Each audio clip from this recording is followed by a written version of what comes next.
Dengar bang, pada waktu itu keselamatan itu hanya untuk bangsa Israel, tetapi kematian Tuhan, kematian Tuhan mati, Tuhan mati. Satu sembilan.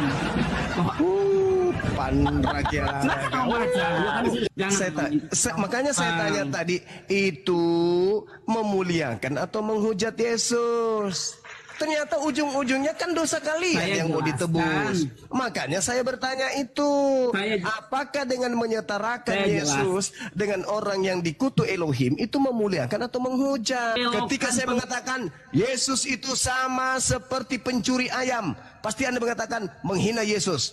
Tapi giliran Paulus yang mengatakan Yesus setara dengan orang yang dikutuk oleh Elohim, Yesus itu adalah sama seperti orang yang dikutuk oleh Elohim. Anda mengatakan itu bukan penghujatan. Berarti memang Anda ini dompala, kardoba. Karena di masa Nabi, para Nabi termasuk Nabi Yesus, tidak pernah ada pengajaran Kristen yang pokok ajarannya mengimani Tuhan Sang Pencipta inkarnasi dalam bentuk manusia, lalu menderita dan mati dikutuk di kayu salib untuk menghapus dosa orang Kristen yang mengimani anak manusia sebagai Tuhan. Nggak ada nabi yang mengajarkan begitu, ya. Percaya nggak bahwa untuk bisa hapus dosa, yang dihukum bukan orang berdosa, yang dihukum bukan pelaku dosa, yang dihukum adalah Tuhan itu sendiri dengan cara Tuhan menjadi manusia, lalu menderita dan mati dikutuk oleh manusia yang berdosa. Ya ampun Bu, jangan begitu dong Bu, saya dengar Bu. Kenapa? Ibu tahu Ibu, dia pakai kerudung bisa percaya Tuhan Yesus.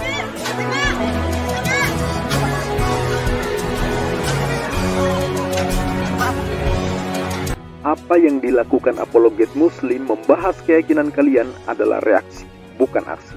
Selama kalian masih mengusik apa yang menjadi iman kami, keluar masuk kampung menjual agama kalian ke kami, maka selama itu pula kami akan hadapi, membedah apa yang kalian tawarkan sebagai bentuk perlawanan anasir-anasir penyesatan dan pemurtadan yang gentayangan dan kalian tebang. Assalamualaikum warahmatullahi wabarakatuh. Sahabat, kali ini akan kita simak kekocakan dan ketegangan Oten saat Bang Zuma berhadapan dengan Oten yang ngotot bahwa mereka tidak menghujat Yesus. Padahal pada saat yang sama mereka juga mengimani bahwa Yesus mati disalib karena sebab kutuk dosa. Yang berbuat dosa adalah Oten, yang bergeliman dosa adalah Oten, yang melanggar hukum Tuhan adalah Oten, tapi yang dihukum malah Yesus yang notabene-nya Tuhan itu sendiri dalam iman mereka. Nah, Oten kan mereka yang berdosa. Lah kok Tuhan yang dihukum mati? Tapi bagi mereka itu bukan menghujat, tapi kemuliaan. Bersukacita atas kematian Tuhan padahal dia nggak berdosa. Lah kok kemuliaan? Ini yang disoal siapapun yang bernalar sehat ya. Tapi di doktrin Oten justru dianggap kasih. Yuk kita simak. Karena itu saya tidak melakukan hukum Taurat. Iya, Saya hanya menjelaskan karena memang bukan Anda.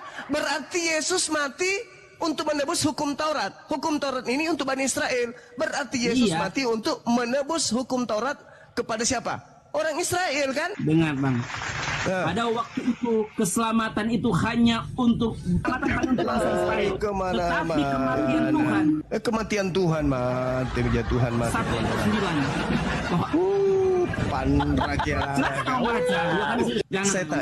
Makanya saya tanya tadi, itu memuliakan atau menghujat Yesus? Ternyata ujung-ujungnya kan dosa kalian yang mau ditebus. Makanya saya bertanya itu, apakah dengan menyetarakan Yesus dengan orang yang dikutuk Elohim itu memuliakan atau menghujat? Entah lari kemana-mana.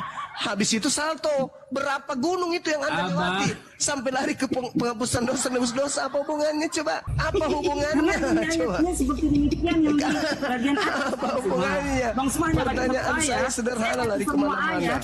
Dan pada saat kita membaca semua ayat itu sangat jelas. Apa yang jelas? Apa yang jelas? Apa yang jelas di situ coba? Apa yang jelas? Yang jelas. Karena ada kesimpulan cerita. Anda mengatakan itu tidak menghujat, tetapi Anda menyatakan bahwasanya kalau menyetarakan Yesus dengan orang yang dikutuk itu tidak menghujat, berarti Anda ini tidak punya otak. Anda memang penghina. Anda itu telah menghujat. Anda telah menghujat Yesus dengan mengatakan itu bukan penghinaan. Itu Anda telah menghujat Yesus. Paham tidak itu? Makanya Anda wajar diusir. Anda diusir. Apa kata Yesus? Tanyalah daripadaku, engkau semua adalah pembuat kejahatan. Kenapa Anda dikatakan sebagai pembuat kejahatan? Karena sudah jelas-jelas loh. Jelas-jelas Yesus disetarakan dengan orang yang dikutuk Elohim. Anda mengatakan itu bukan penghinaan. Berarti Anda ini pelaku maksiat. Anda itu penghujat memang. Itu menyetara. Kalau saya mengatakan Yesus itu setara dengan penjahat, pasti kalian akan berapi-api mengatakan Bang Suma menghina.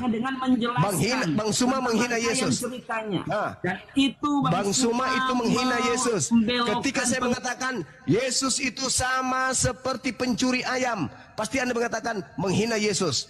Tapi giliran Paulus yang mengatakan Yesus setara dengan orang yang dikutuk oleh Elohim, Yesus itu adalah sama seperti orang yang dikutuk oleh Elohim. Anda mengatakan itu bukan penghujatan. Berarti memang Anda ini dompala, kardoba. Masa orang menyetarakan Yesus dengan pencuri, dengan penjahat, dengan orang yang dikutuk oleh Tuhan, Anda mengatakan itu bukan penghujatan. Berarti Anda mendukung penghujatan terhadap Yesus. Rusak ente ini memang mengambil ayat ini dan Bang Suma mengambil kesimpulan, dan Bang Suma seolah-olah menjelaskan kesimpulan yang benar menurut ayat ini dibelokkan pengertian oleh Bang Suma, dan Bang Suma Astagfirullahaladzim, ya Allah, kamu yang membelokkan, bukan saya yang membelokkan. Kamu yang membelokkan, bukan saya. Sekarang Anda iakan tidak? Anda iakan tidak? Sabar. Anda iakan tidak kalau Ulangan 21 nomor 22 23 itu adalah orang yang dikutuk oleh Elohim? Dan saya menceritakan tentang cerita yang dalam. Anda iakan tidak kalau Ulangan 21, 22, 23 itu adalah orang yang dikutuk Elohim? Anda iakan tidak? Anda iakan tidak Ulangan 21, 22, 23? Itu sudah dalam pembahasan yang lain, Bang Suma. Itu pembahasan yang lain. Kenapa itu pembahasan lain? Itu yang dikutip. Itu yang dikutip oleh Paulus. Apa yang ditanyakan Bang Zuma memang sangat prinsip dan menggugat nalar sehat siapapun. Sering saya sampaikan di sini, bagaimana Anda bisa menjelaskan rasionalnya? Manusia yang berdosa lah kok Tuhan yang dihukum mati. Padahal yang kuasa menetapkan hukum dosa atau tidak, itu kan Tuhan itu sendiri. Lah Tuhan kok disamakan dengan penjahat? Nah, Paulus dalam suratnya tertulis, Kristus telah menebus kita dari kutuk hukum Taurat dengan jalan menjadi kutuk karena kita. Sebab ada tertulis, terkutuklah orang yang digantung pada kayu salib. Siapa yang digantung pada kayu salib? Ya penjahat yang dikutuk. Di antara yang digantung di salib itu siapa? Yesus. Untuk apa? Untuk menebus kutuk Taurat. Hukum Taurat itu untuk siapa? Jelas untuk domba Israel. Lah kalau di luar di luar orang Israel, apakah berlaku hukum Taurat? Harusnya kan enggak. Harusnya. Apakah Kristen termasuk yang kena hukum Taurat? Ya harusnya enggak. Apalagi hidup di luar Israel, di luar masa penggembalaan Yesus. Lalu Kristen ini masuknya kira-kira lewat jalur mana? Silakan jawab sendiri ya. Karena di masa Nabi, para Nabi termasuk Nabi Yesus, tidak pernah ada pengajaran Kristen yang pokok ajarannya mengimani Tuhan Sang Pencipta inkarnasi dalam bentuk manusia. Lalu menderita dan mati dikutuk di kayu salib untuk menghapus dosa orang Kristen yang mengimani anak manusia sebagai Tuhan. Nggak ada Nabi yang mengajarkan begitu, ya. Ada ayat yang kontroversial sampai sekarang ya, tentang amanat agung, yang tak ada di naskah Bible tertua, tiba-tiba muncul. Katanya Yesus menyuruh pergilah ke segala bangsa, beritakan Injil ke segala makhluk. Ya. Jadikanlah semua bangsa muridku, baptislah mereka dalam nama Bapa, Putra, dan Roh Kudus. Tapi anehnya, Yesus tidak pernah mengkristenkan seorang pun. Tidak pernah membaptis seorang pun, murid-murid juga tidak pernah membaptis seorang pun dalam nama Bapa, Putra, dan Roh Kudus. Jadi Yesus tidak melakukan itu, murid-murid juga tidak melakukan itu, padahal diklaim sebagai amanat agung. Nah, lah kalau itu perintah Yesus, kok murid tidak melakukan gitu ya? Kan itu aja sudah logikanya sudah nggak masuk gitu ya. Makanya bisa disimpulkan, Yesus dalam penggembalaannya tidak pernah mengajarkan kekristenan. Yang pokok ajarannya seperti yang diajarkan Paulus di Roma 10 ayat 9. Percaya Yesus Tuhan dan percaya dia dibangkitkan Allah di antara orang mati sebagai syarat keselamatan. Nah, sementara di Yohanes 17 ayat 3 tentang hidup kekal, Yesus mengajarkan bahwa percaya Bapa satu-satunya ilah yang benar dan percaya Yesus Kristus yang diutus oleh Bapa. Ayat yang senada bisa dibaca di Markus 12:29, Matius 4 ayat 10, Lukas 4 ayat 8. Yesus mengajarkan siapa Tuhan itu, siapa Sang Pencipta itu, ya. Nah, terkait soal penyaliban sebagai cara Tuhan menembus dosa manusia, yuk saya ajak bernalar waras nih ya. Yuk kita bernalar waras. Percaya enggak bahwa Tuhan menciptakan sorga untuk orang yang taat pada hukum Tuhan? Jelas percaya ya. Percaya enggak bahwa Tuhan menciptakan neraka untuk menghukum orang berdosa dan melanggar hukum Tuhan? Jelas percaya juga, ya kan? Percaya enggak bahwa yang menetapkan hukum manusia berdosa atau tidak berdosa adalah Tuhan itu sendiri? Harus percaya, ya. Percaya enggak bahwa Tuhan Maha Kuasa, salah satunya adalah kuasa menghapus dosa?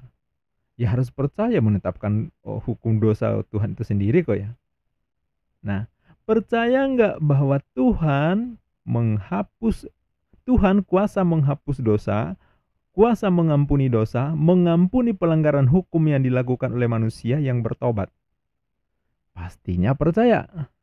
Tuhan Maha Kuasa, Maha Pengasih, Maha Penyayang, Maha Pengampun. Percaya? Jelas percaya. Nah, kalau Anda percaya, selamat, Anda seorang Muslim. Iya, kalau percaya poin-poin tadi, Anda berarti seorang Muslim. Nah, selanjutnya, ini perhatikan. Percaya nggak bahwa Tuhan salah dalam merancang manusia? Rancangan awal harusnya kekal di sorga, tidak kenal mati. Tapi karena melakukan dosa, akhirnya manusia mengenal kematian karena upah dosa adalah maut. Ini kesalahan rancangan Tuhan. Anda percaya? Silakan jawab sendiri. Percaya nggak bahwa Tuhan tidak kuasa hapus dosa? Manusia tidak lepas dari jerat dosa, terus menerus akan berdosa. Padahal gegara satu orang yang berbuat dosa menyebabkan seluruh manusia yang lahir telah berbuat dosa. Baru lahir, bayi, baru brojol nih, orok. Baru lahir nggak tahu apa-apa, sudah dihukum berbuat dosa. Percaya nggak? Percaya nggak bahwa untuk bisa hapus dosa, yang dihukum bukan orang berdosa, yang dihukum bukan pelaku dosa, yang dihukum adalah Tuhan itu sendiri dengan cara Tuhan menjadi manusia, lalu menderita dan mati dikutuk oleh manusia yang berdosa. Tuhan tidak kuasa hapus dosa, kalau enggak Tuhan mati menderita dulu, ya, digantung oleh manusia. Lah kok nggak kuasa hapus dosa kalau nggak mati dan menderita dulu? Percaya nggak? Jadi Tuhan bikin neraka yang tujuannya untuk menyiksa orang berdosa, lalu Tuhan kasihan. Tuhan lalu menyelamatkan manusia agar tidak masuk neraka. Tapi caranya ini unik. Tuhan itu sendiri yang menderita dan mati untuk menggantikan hukuman yang harusnya ditimpakan ke manusia. Percaya nggak? Ini sama seperti analogi orang yang bikin jerat babi, lalu dia kasihan dengan babi. Sehingga babi tidak ada kemungkinan kena jerat lagi. Caranya gimana? Bukan membatalkan jerat babi, melainkan orang itu sendiri, si pembuat jerat itu sendiri yang masuk ke dalam jeratan, menderita dan mati. Untuk apa? Untuk menyelamatkan babi agar tidak kena jerat. Kira-kira masuk akal nggak? Pertanyaannya sederhana. Emangnya orang itu tak kuasa memutuskan fungsi jerat tanpa harus ada korban? Logikanya bisa. Kalau Anda bilang bisa, berarti Anda berpikir waras. Yang bilang nggak bisa, berarti Anda bermasalah dalam bernalar. Ya.